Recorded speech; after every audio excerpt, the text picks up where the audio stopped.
Vous nous aviez contacté dans le cadre d'une suspicion de soumission chimique. Oui, est-ce que vous êtes disponible? On peut discuter ensemble? D'accord.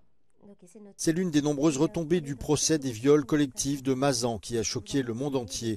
Depuis le verdict de la semaine dernière, les appels se multiplient dans ce centre situé dans un hôpital parisien où des spécialistes aident les victimes qui, comme Gisèle Pellicot, ont été droguées puis violées ou agressées. Le contexte que vous me décrivez, en tout cas, il y a quand même des signes qui peuvent vous alerter. Donc il faut que vous soyez extrêmement vigilante. À l'autre bout du fil, une femme explique qu'elle pense avoir été droguée et violée. On n'a pas le droit de vous toucher. Ça, c'est comme ça.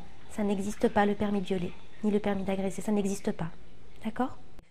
Les victimes ont la possibilité de faire analyser leurs cheveux afin d'y détecter des traces de drogue. On prélève 3 mèches de cheveux, une mèche qui part à la recherche de cannabinoïdes, une mèche qui part à la recherche de médicaments et de produits stupéfiants et une mèche qui part à la recherche de GHB. On leur remet les résultats sous 2 mois. Autre conséquence marquante du procès Pellicot, une vague sans précédent d'appels de professionnels, de médecins, de juges, de membres d'ONG.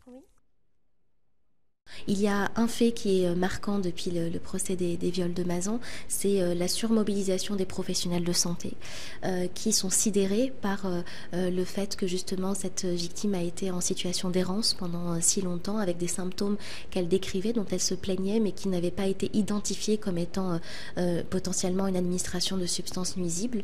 Et l'honnêteté intellectuelle entre guillemets des professionnels a été de reconnaître qu'eux-mêmes seraient passés à côté de cela et que s'il n'y a rien de plus angoissant pour un professionnel, c'est une réaction phobique qu'ils ont eue de passer à côté d'un cas similaire.